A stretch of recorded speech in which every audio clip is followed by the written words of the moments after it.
Good morning all. ഇന്ന് നമ്മളുടെ third module start ചെയ്യാണ്, അതായത് C P U scheduling. So നമ്മൾ എന്താണ് സി പി യു ഷെഡ്യൂളിംഗ് എന്ന് ഫസ്റ്റ് ഡിസ്കസ് ചെയ്യും, പിന്നെ എന്തിനാണ് അതെന്ന് ഡിസ്കസ് ചെയ്യും, പിന്നെ നമ്മൾ എന്തൊക്കെ അൽഗോരിതംസാണ് നമ്മൾ സി പി യു ഷെഡ്യൂളിങ്ങിന് വേണ്ടിയിട്ട് എന്നൊക്കെ നമ്മൾ ഡിസ്കസ് ചെയ്യും. സോ നമുക്കിന്ന് ഇൻട്രൊഡക്ഷനായിട്ട് നോക്കാം. In a single process system, only one process can run at a time. Any other must wait until the CPU is free. ഒരു സിംഗിൾ പ്രോസസ് സിസ്റ്റത്തിൻ്റെ കേസ് വരുമ്പോൾ ഒരു പ്രോസസ്സാണ് ഒരു ടൈമിൽ റൺ ചെയ്യുക. ബാക്കിയുള്ള പ്രോസസ്സൊക്കെ എന്താ ചെയ്യുക?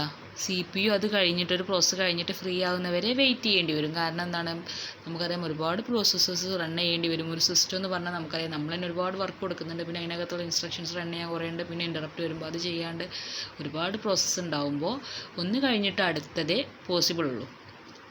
അപ്പോൾ അതുകൊണ്ട് തന്നെ നമ്മൾ എന്ത് ചെയ്യണം? സി പി യു ഒന്ന് കഴിഞ്ഞിട്ട് അടുത്തത് എന്ന് പറഞ്ഞപ്പോൾ ഒന്ന് കഴിഞ്ഞു, എന്നിട്ട് സി പി യു ഇങ്ങനെ വെയിറ്റ് ചെയ്യണം, അപ്പോൾ അടുത്ത് വരുന്നു, അപ്പോൾ സി പി യു ചെയ്യുന്നു. അങ്ങനെ ആകുമ്പോൾ സി പി യുവിൻ്റെ മാക്സിമം യൂട്ടിലൈസേഷൻ അവിടെ നടക്കുന്നില്ല ആക്ച്വലി. കാരണം സി പി യു എന്ന് പറഞ്ഞാൽ അത്രയും ക്യാപ്പബിൾ ആയിട്ടുള്ള ഒരു ഡിവൈസ് നമ്മുടെ കയ്യിൽ കിട്ടിയിട്ട് അത് മാക്സിമം യൂസ്ഫുൾ ആക്കുക, മാക്സിമം യൂട്ടിലൈസേഷൻ ചെയ്യാൻ കഴിഞ്ഞില്ലെങ്കിൽ അത് നമ്മൾ ഫെയിലാണ് എന്നാണ് മീൻ ചെയ്യുന്നത്. അതുകൊണ്ട് തന്നെ the objective of multi programming is to have some process running at all times in order to maximize C P U utilization. അതുകൊണ്ട് തന്നെ മൾട്ടി പ്രോഗ്രാമിംഗ് എന്നൊരു കേസിൽ നമ്മൾ എന്ത് ചെയ്യും എന്ന് വെച്ചാൽ, ഒരുപാട് പ്രോഗ്രാമിങ്സ് അല്ലെങ്കിൽ ഒരുപാട് പ്രോസസ്സ് നമുക്കുള്ള ആ ഒരു ടൈമിൽ നമ്മൾ എന്ത് ചെയ്യണം? എപ്പോഴും സി പി യു എന്തോന്ന് പ്രോസസ്സ് ചെയ്തുകൊണ്ടിരിക്കുന്ന ഒരു ലെവലിലേക്ക് എത്തിക്കണം. അതായത് നമുക്ക് ഒരുപാട് പ്രോസസ്സ് ചെയ്യിക്കാനുണ്ട്, അപ്പോൾ സി പി യു എന്ത് ചെയ്യണം? എപ്പോഴും ബിസി ആയിരിക്കണം. സി പി യു നമ്മൾ ഒന്ന് കഴിഞ്ഞിട്ട് അടുത്തത്, ഒന്ന് കഴിഞ്ഞിട്ട് നമ്മൾ വർക്ക് ചെയ്യുന്ന പോലെ ഒന്ന് കഴിഞ്ഞിട്ട് അടുത്തത് കാരണം വെയിറ്റ് ചെയ്യിക്കാൻ വിടരുത്. പകരം സി പി യുവിന് എപ്പോഴും ഇങ്ങനെ ടാസ്ക് കൊടുത്തുകൊണ്ടിരിക്കുക. എന്തിനാണ്? To maximize C P U utilization. ഇത്രയും കേപ്പബിൾ ആയിട്ടുള്ള ആ ഡിവൈസിൻ്റെ യൂട്ടിലൈസേഷൻ മാക്സിമൈസ് ചെയ്ത് കൊണ്ടുവരാൻ വേണ്ടിയിട്ടാണ് നമ്മളിങ്ങനെ എപ്പോഴും ഓൾ ദി ടൈം അത് റണ്ണിങ് ആകുന്ന ഒരു കണ്ടീഷനിലേക്ക് വരുന്നത്. അപ്പോൾ നമ്മൾ എന്ത് ചെയ്യണം? ഒരിക്കലും ഒന്ന് കഴിഞ്ഞിട്ട് അടുത്തത് എന്ന് കൊടുക്കുന്നതിന് പകരം ഓരോരുത്തർക്ക് ഇത്ര ടൈം കൊടുത്തിട്ട്, പ്രയോറിറ്റി ബേസിലൊക്കെ ടൈം കൊടുത്തിട്ട് ഇന്ന പ്രോസസ്സ് ഇത്ര ടൈം വരെ, നാനോ സെക്കൻഡ്സിലാട്ടോ അടുത്ത ടൈം ഇത്ര നാനോ സെക്കൻഡ്സ് വരെ, അങ്ങനെ ഡിവൈഡ് ചെയ്ത് കൊടുത്താൽ സി പി യു എപ്പോഴും എക്സിക്യൂഷൻ നടക്കുകയും ചെയ്യും, നമുക്കാണെങ്കിൽ കൺകറൻ്റായിട്ട് ഡാറ്റ കിട്ടിക്കൊണ്ടിരിക്കുകയും ചെയ്യും. Several process are kept in memory at one time. നമ്മളുടെ മെമ്മറിക്കകത്ത് ഒരു സമയത്തിന് ഒരുപാട് പ്രോസസ്സ് ഉണ്ടാവും പെൻഡിങ്ങിൽ കിടക്കുന്നത്. When one process has to wait, the operating system takes the C P U away from that process and give the C P U to another process. അതായത് ഇപ്പോൾ നമ്മളിപ്പോൾ എന്തോ ഒരു റിസൾട്ടിന് വേണ്ടി വെയിറ്റ് ചെയ്തുകൊണ്ടിരിക്കുകയാണ്. നമ്മുടെ ഒരു പ്രോസസ്സ് എന്തിനോ വേണ്ടി വെയിറ്റ് ചെയ്തുകൊണ്ടിരിക്കുമ്പോൾ സി പി യു അവിടെ വെയിറ്റ് ചെയ്തുകൊണ്ടിരിക്കേണ്ട ഒരു ആവശ്യമില്ല. സി പി യു ആ ടൈമിൽ എന്ത് ചെയ്യണം? സി പി യു അത് മാറ്റി വെച്ചിട്ട് വേറെ പ്രോസസ്സ് ഒരുപാട് വരുന്നുണ്ടല്ലോ, അതിനെയൊക്കെ എക്സിക്യൂഷന് വേണ്ടിയിട്ട് എൻഗേജ് ചെയ്യാം. അതല്ലാതെ ഒരിക്കലും ഒന്ന് കഴിഞ്ഞിട്ട് ഇനിയിപ്പോൾ അതെന്തോ വെയിറ്റ് ചെയ്യേണ്ടത് സി പി യു അവിടെ വെയിറ്റ് ചെയ്യുക, ഇറ്റ്സ് നോട്ട് പോസിബിൾ. അത് മണ്ടത്തരമാണ്. കാരണം നമുക്ക് സി പി യുവിൻ്റെ യൂട്ടിലൈസേഷൻ മാക്സിമം കിട്ടാതെ വരും. അപ്പോൾ അതുകൊണ്ട് നമ്മൾ എന്ത് ചെയ്യണം? അതിനാണ് നമ്മൾ ഇത്തരം ഷെഡ്യൂളിംഗ് ഒക്കെ ചെയ്യുന്നത്. അപ്പോൾ ഒന്ന് കഴിഞ്ഞിട്ട് പറയുമ്പോൾ അതിന് എന്തോ ഇൻട്രപ്റ്റ് കിട്ടാനുണ്ട്, അല്ലെങ്കിൽ എന്തോ റിസൾട്ട് കിട്ടാനുണ്ട്. അപ്പോൾ നമ്മളെന്തോ കീബോർഡ് എന്നൊക്കെ പറഞ്ഞാൽ നമ്മൾ മുന്നേ പറഞ്ഞിട്ടുണ്ട്, it's very slow device comparing to C P U. അപ്പോൾ സി പി യു ഇത്രയും സ്ലോ ഡിവൈസ് ആയിട്ടുള്ള കീബോർഡിനെയും കാത്തിരിക്കേണ്ട ഒരു അവസ്ഥയാണ് അവിടെ വരിക. അപ്പോൾ ഒരിക്കലും അത് ചെയ്യാതെ ആ ടൈമിൽ അത് അവിടെ പോസ് ചെയ്ത് വെച്ചിട്ട് വേറെ പ്രോസസ് ചെയ്യുക. അപ്പോൾ സി പി യു എന്താണ്? എൻഗേജ്ഡായി, സി പി യു ബിസിയായി, യൂട്ടിലൈസേഷൻ മാക്സിമം നടക്കുകയും ചെയ്യും. ഓക്കെ, അപ്പോൾ എന്തിനാണ് ഇങ്ങനെ സി പി യു ഷെഡ്യൂൾ നടത്തുന്നത് എന്ന് മനസ്സിലായില്ലേ? കാരണം C P U maximum utilization ചെയ്യാൻ വേണ്ടിയിട്ട്, ഫാസ്റ്റ് ആകാൻ വേണ്ടിയിട്ട്, ഫെയർ ആകാൻ വേണ്ടിയിട്ടാണ് നമ്മൾ എന്ത് ചെയ്യുന്നത്? ഇത്തരം ഷെഡ്യൂളിംഗ് ഒക്കെ കൊണ്ടുവരുന്നത്. ഇനി process execution consist of a cycle of C P U execution, IO wait. നമ്മൾ മുന്നേ ഇൻ്ററപ്റ്റ് സൈക്കിൾ, ഇൻസ്ട്രക്ഷൻ സൈക്കിളൊക്കെ പഠിച്ചിട്ടുണ്ട്. അതിനകത്തൊക്കെ പറയുന്നുണ്ട് സി പി യു അതിൻ്റെ എക്സിക്യൂഷൻ ഇങ്ങനെ നടത്തുകൊണ്ടിരിക്കുന്ന ഇടയിൽ പെട്ടെന്നൊരു ഇൻ്ററപ്റ്റ് വന്നു. അതായത് നമ്മൾ കീബോർഡിൽ എന്തോ ക്ലിക്ക് ചെയ്തു, അല്ലെങ്കിൽ മൗസിൽ എന്തോ ക്ലിക്ക് ചെയ്തു ചെയ്യുമ്പോൾ എന്തെന്നു ഒരു ഇൻ്ററപ്റ്റ് സി പി യുക്ക് എത്തി. അപ്പോൾ സി പി യു എന്ത് ചെയ്യുക? സ്റ്റോപ്പ് ചെയ്തിട്ട് ഇത് ചെയ്യും, എന്നിട്ട് വീണ്ടും സി പി യുവിൻ്റെ പ്രോസസ്സിലേക്ക് കണ്ടിന്യൂ ചെയ്യും. അങ്ങനെയാണ് അതൊരു സൈക്ലിക് പ്രോസസ്സായിട്ട് നമ്മുടെ കമ്പ്യൂട്ടർ ഓർഗനൈസേഷനിലകത്താണ് നമ്മൾ പറഞ്ഞിട്ടുള്ളത്. എന്താ വെച്ചാൽ ഇൻ്ററപ്റ്റ് സൈക്കിൾ, ഇൻസ്ട്രക്ഷൻ സൈക്കിളിനകത്തൊക്കെ നമ്മൾ ഡീറ്റെയിൽഡ് ആയിട്ട് പറഞ്ഞിട്ടുണ്ട്. കാരണം സി പി യു ഒരു ഇൻസ്ട്രക്ഷൻ ഇങ്ങനെ ചെയ്തുകൊണ്ടിരിക്കുകയായിരിക്കും, അതിൻ്റെ ഇടയിലാണ് ഇൻറ്ററപ്റ്റ് വരുന്നത്. അതാ ഇവിടെ ഒരു ഫിഗർ ഉണ്ട്, ഈ ഫിഗറിൽ കാണാം C P U burst, IO burst ആണ്. സി പി യു പ്രോസസ് ചെയ്യുമ്പോൾ ടൈമിനെയാണ് സി പി യു ബേസ്റ്റ് എന്ന് പറയുക. IO പ്രോസസ്സിങ് നടക്കുമ്പോൾ IO ബേസ്റ്റ് എന്ന് പറയും. അപ്പോൾ ഇതിനകത്ത് ഒരു സി പി യു ബേസ്റ്റ് നടക്കും, അതിൻ്റെ ഇടയിൽ ആരും ഇൻറ്ററപ്റ്റ് വിട്ടു, അപ്പോൾ IO ബേസ്റ്റ് നടന്നു, ആ പ്രോസസ്സ് ചെയ്തു. അപ്പോൾ എന്താ വെച്ചാൽ ഇത് പോസ് ചെയ്യും, പിന്നെ ഇത് നടക്കും, എന്നിട്ട് ഇത് കഴിഞ്ഞാൽ വീണ്ടും ഇതിലേക്ക് വരും, അതായത് സി പി യു ബേസ്റ്റിലേക്ക് വരും. അതിൻ്റെ ഇടയിൽ ഇങ്ങനെ വർക്ക് ചെയ്തുകൊണ്ടിരിക്കണമെങ്കിൽ പെട്ടെന്ന് വീണ്ടും IO ബേസ്റ്റ് വന്നു, അതായത് ഇൻറ്ററപ്റ്റ് വന്നു. പിന്നെ അതിങ്ങനെ സി പി യു പ്രോസസ് ചെയ്തുകൊണ്ടിരിക്കും, അതിൻ്റെ വീട് അങ്ങനെ കണ്ടിന്യൂ ചെയ്തുകൊണ്ടിരിക്കും. സി പി യു അതിൻ്റെ ഇൻസ്ട്രക്ഷൻസ് എപ്പോഴും ഇങ്ങനെ ചെയ്തുകൊണ്ടിരിക്കുന്ന ഇടയിൽ ഒരു ഇൻറ്ററപ്റ്റ് വന്നാൽ അത് മാനേജ് ചെയ്ത് വിടും, എന്നിട്ട് വീണ്ടും അതിൻ്റെ പ്രോസസ്സിലേക്ക് അങ്ങനെ ഷെഡ്യൂൾ ചെയ്തിട്ടാണ് സി പി യുക്കകത്ത് പ്രോസസ്സിങ് നടക്കുന്നത്. അപ്പോൾ അതാ സി പി യു ബേഴ്സിനകത്ത് എന്തൊക്കെയാണ് അവിടെ നടക്കുന്നത്? Load store and store read from file. ഇത്തരം ലോഡിങ്, സ്റ്റോറിങ്, റൈറ്റിംഗ്, ഇത്തരം പ്രോസസ്സിംഗ് ആണ് സി പി യുയിൽ നടക്കുന്നത്. മെമ്മറിയും സി പി യും തമ്മിൽ കമ്മ്യൂണിക്കേറ്റ് ചെയ്യുകയാണ് ഇവിടെ ചെയ്യുന്നത്. അതിൻ്റെ ഇടയിൽ ഇൻറ്ററപ്റ്റ് വന്നു, അപ്പോൾ IO ബേസ്റ്റ് വന്നു, അപ്പോൾ നമ്മൾ IO വെയിറ്റ് ചെയ്തു, അത് പ്രോസസ്സ് ചെയ്തു. എന്നിട്ട് വീണ്ടും നമ്മൾ സി പി യു എന്താ ചെയ്യുന്നത്? Store, increment, index, write to file, എന്തൊക്കെ ചെയ്യാനുള്ള അതൊക്കെ ചെയ്തു. ഫയലിലേക്ക് റൈറ്റ് ചെയ്യാനുള്ള ചെയ്തു. പിന്നെ അതേപോലെ എന്തോ ഇൻക്രിമെൻറ്റ്, ഇൻഡെക്സ് ഒക്കെ സ്റ്റോർ ചെയ്തു. അങ്ങനെയൊക്കെ ഒരുപാട് കാര്യങ്ങൾ ചെയ്തു. വീണ്ടും IO ബേസ്റ്റ് വന്നു, അപ്പോൾ വീണ്ടും ചെയ്യും. അതായത് നമ്മൾ കീബോർഡിൽ ഒന്ന് ക്ലിക്ക് ചെയ്തു, പിന്നെ ചിലപ്പോൾ നമ്മൾ അതിൻ്റെ ഇടയിൽ സംസാരിക്കുന്നുണ്ടാവും, അപ്പോൾ ബാക്കി സിസ്റ്റത്തിന് കിട്ടുന്നില്ലേ, നമ്മളിവിടെ സംസാരിച്ചുകൊണ്ടിരിക്കുകയായിരിക്കും. അപ്പോൾ സി പി യോട് വെറുതെ വെയിറ്റ് ചെയ്യണ്ടല്ലോ. സി പി യുക്ക് നേരം എന്ത് ചെയ്യാം, അതിൻ്റെ ഒരുപാട് ഇൻസ്ട്രക്ഷൻസ് ചെയ്ത് വെക്കാനുണ്ട്, അതൊക്കെ ചെയ്യാം. വീണ്ടും നമ്മൾ അടുത്ത ക്ലിക്ക് ചെയ്ത് നമുക്കറിയാമല്ലോ, നമ്മൾ എന്തെങ്കിലും ഒരു പേരൊക്കെ ഫസ്റ്റ് നമ്മൾ കുറേ കാലത്തിന് ശേഷമൊക്കെ കീബോർഡൊക്കെ യൂസ് ചെയ്യുന്നവർ ചിലപ്പോൾ ഒന്ന് കഴിഞ്ഞ് പിന്നെ കുറേ സെർച്ച് ചെയ്യുന്നത് ഇവിടെ അത് സെർച്ച് ചെയ്തിട്ടാണ് അടുത്ത ക്ലിക്ക് ചെയ്യുക. അപ്പോഴേക്ക് സി പി യുവിൻ്റെ ടൈം എത്ര വേസ്റ്റ് ചെയ്യുന്നത്, നാനോ സെക്കൻഡ്സിലാണ് വർക്ക് ചെയ്യുന്നത്. സോ വീണ്ടും സി പി യു ബേസ്റ്റ് വന്നു, load store, add store, read from file, പിന്നെ IO ബേസ്റ്റ് വന്നു. അങ്ങനെ കണ്ടിന്യൂ ചെയ്തുകൊണ്ട് പോകും കേട്ടോ. അതാണ് സി പി യു എക്സിക്യൂഷനും IO വെയിറ്റും തമ്മിലുള്ള ഒരു എന്താ പറയുക, അവർ തമ്മിലുള്ള ഒരു റിലേഷൻ അങ്ങനെയാണ്. Process execution begins with a C P U burst, then an IO burst, after that CPU burst, then another IO burst and so on. അതായത് നമ്മൾ എക്സിക്യൂഷൻ നടക്കുന്നത് എങ്ങനെയാണ്? CPU burst നടന്നുകൊണ്ടിരിക്കുന്നതിൽ IO burst വരും, വീണ്ടും CPU, വീണ്ടും IO burst, അങ്ങനെ continue ചെയ്തുകൊണ്ടിരിക്കും. Burst നമ്മൾ മീൻ ചെയ്യുന്ന അവരുടെ ഒരു പ്രോസസ്സിങ് ടൈം അല്ലെങ്കിൽ പ്രോസസ്സിങ് എന്നുള്ള ഒരു രീതിയിലാണ്. The duration of CPU burst have been measured extensively. അതുകൊണ്ട് തന്നെ നമ്മൾ എന്ത് ചെയ്യണം? IO burst വരുമ്പോൾ അതായത് ഒരു എന്തെങ്കിലും ഇൻറ്ററപ്റ്റ് ഒന്ന് മാനേജ് ചെയ്ത് വിടുക, അത്രയേ ഉള്ളൂ.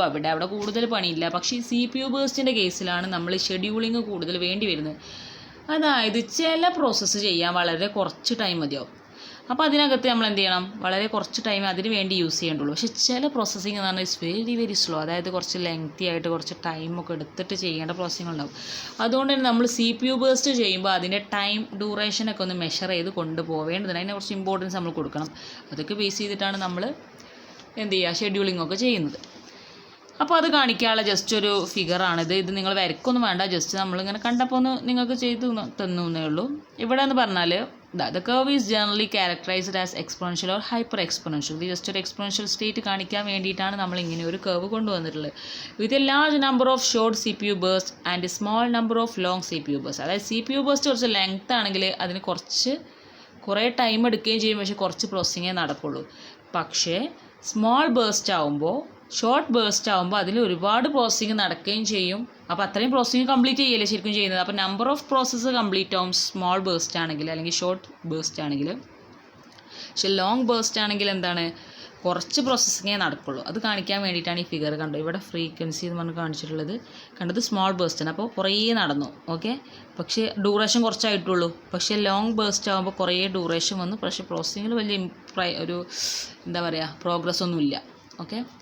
The distribution can be important in the selection of an appropriate CPU scheduling algorithm. അതുകൊണ്ട് തന്നെ നമ്മൾ ഇത്തരം സെലക്ഷൻ ഡിസ്ട്രിബ്യൂഷൻ എന്ന് പറഞ്ഞാൽ, അതായത് നമ്മൾ ഒരു പ്രോസസ്സ് കഴിഞ്ഞിട്ട് അടുത്ത പ്രോസസ്സ് സെലക്ട് ചെയ്യുക എന്ന് പറയുന്നത് CPU ഷെഡ്യൂളിംഗ് അൽഗോരിതം ഡിസൈൻ ചെയ്യുമ്പോൾ അത്രയും ഇമ്പോർട്ടൻ്റ് ആയിട്ട് നമ്മൾ കൺസിഡർ ചെയ്യേണ്ട ഒരു കാര്യമാണ്. കാരണം നമ്മളൊരു ലോങ് പ്രോസസ്സ് അവിടെ വെച്ചിട്ട് ഒന്നും പെൻഡിങ്ങിൽ വെക്കാൻ പറ്റില്ല. കാരണം ആ ലോങ് പ്രോസസ്സ് എടുക്കാൻ ഒരുപാട് ടൈം ഡ്യൂറേഷൻ വരും. അപ്പോൾ നമ്മൾ എന്ത് ചെയ്യണം, അത് സ്പ്ലിറ്റ് ചെയ്ത് പ്രോസസ്സ് ചെയ്താൽ അതിൻ്റെ ഇടയിൽ നമ്മുടെ ഈ സ്മോൾ പ്രോസസ്സും കൂടി നമുക്ക് എക്സിക്യൂഷൻ നടത്താൻ കഴിയും.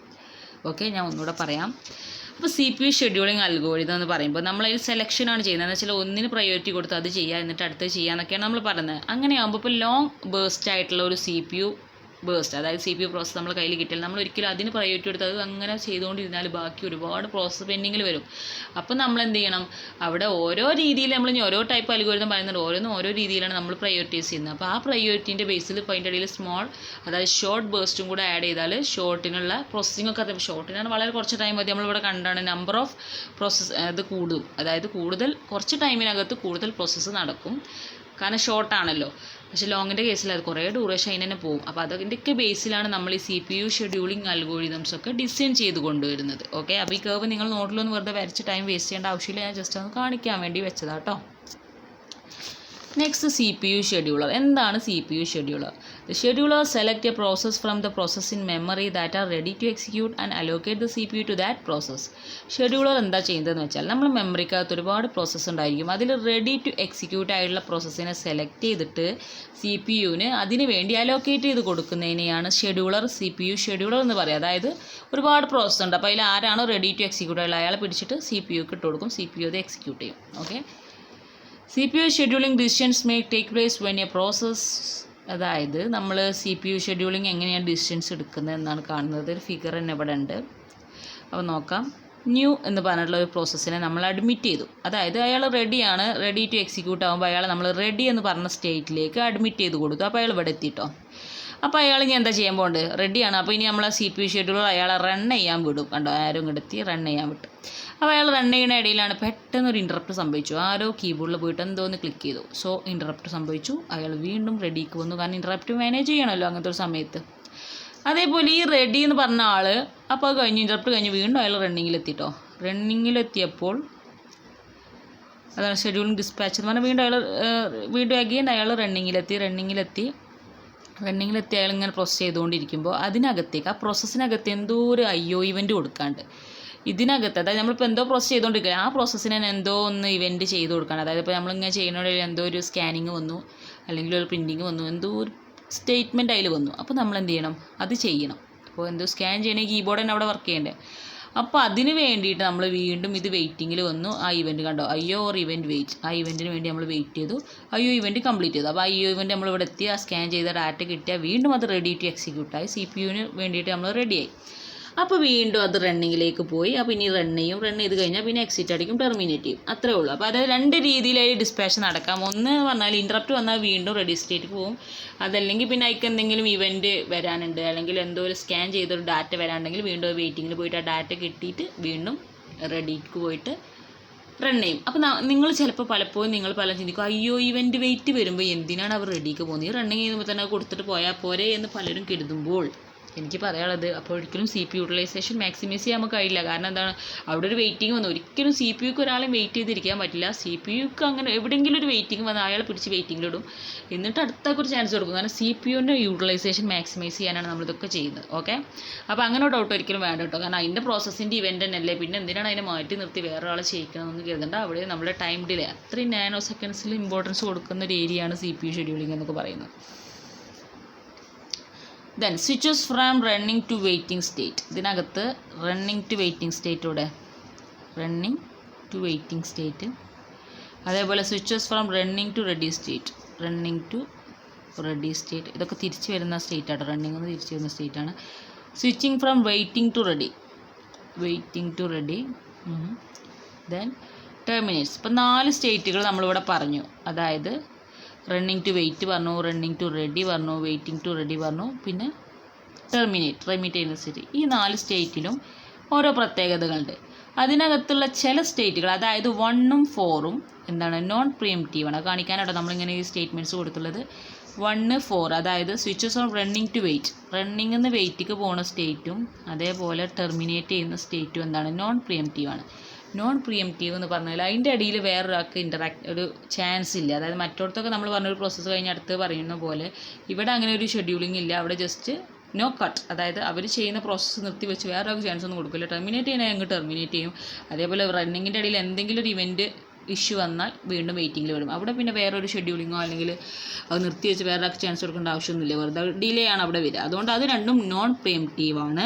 All other scheduling is pre-emptive. ബാക്കിയെല്ലാം പ്രീഎംപ്റ്റീവ് ആണ്. കാരണം എന്താ വെച്ചാൽ അതിൻ്റെ ഇടയിലൊക്കെ വേറെ പ്രോസസ്സ് ഹൈ പ്രയോറിറ്റിയുള്ള വന്നാൽ ഇത് നിർത്തി വെച്ച് അത് ചെയ്യും, അങ്ങനെ ചെയ്യും. പക്ഷേ മറ്റേ രണ്ടിന് കേസിൽ അതിൻ്റെ ആവശ്യമില്ലല്ലോ. ഒന്ന് ടെർമിനേറ്റ് ചെയ്ത് പോകാനാണ്. അപ്പോൾ അതോടുകൂടി അത് തീർന്നു. അപ്പോൾ അവിടെ ഒരിക്കലും നമ്മൾ പ്രീഎംപ്റ്റീവ് ആക്കേണ്ട ആവശ്യമില്ല. അത് നോൺ പ്രീഎംപ്റ്റീവ് ആണ്. അതേപോലെ റണ്ണിങ് ടു വെയിറ്റിംഗ് വരുമ്പോൾ അവിടെ ഒരാളും വെയിറ്റ് ചെയ്ത് അത് ചെയ്യാൻ ആരും ആഗ്രഹിക്കാത്തത് വെച്ചാൽ നമ്മളവിടെ ഡിലേ വരുന്ന കേസിൽ, അപ്പോൾ അതിന് വേണ്ടി ആരും വെയിറ്റ് ചെയ്യണില്ല. അതുകൊണ്ട് തന്നെ അത് രണ്ടും എന്താണ്, നോൺ പ്രീഎംപ്റ്റീവ് ആണ്. ബാക്കിയുള്ളതൊക്കെ പ്രീഎംപ്റ്റീവ് ആണ്. അപ്പോൾ അത്രയാണ് CPU ഷെഡ്യൂളിനെ കുറിച്ച് പറയാനുള്ളത്. അപ്പോൾ എല്ലാവരും വീഡിയോ ഒക്കെ വാച്ച് ചെയ്യുക, നോട്ട്സൊക്കെ എഴുതിയെടുക്കുക. ഡൗട്ട്സൊക്കെ ഉണ്ടെങ്കിൽ ക്ലിയർ ചെയ്യുക, സജഷൻസ് എന്തെങ്കിലും ഉണ്ടെങ്കിൽ പറയാം. ഇനി നമുക്ക് എന്താണ് ക്രിറ്റീരിയ പറയാനുണ്ട്, CPU ഷെഡ്യൂളിംഗ് ക്രിറ്റീരിയസൊക്കെ പറയാനുണ്ട്. ഒക്കെ നെക്സ്റ്റ് ക്ലാസ്സിൽ പറയാം. പിന്നെ അൽഗോരിതംസൊക്കെ പറയാം കേട്ടോ. So okay, thank you.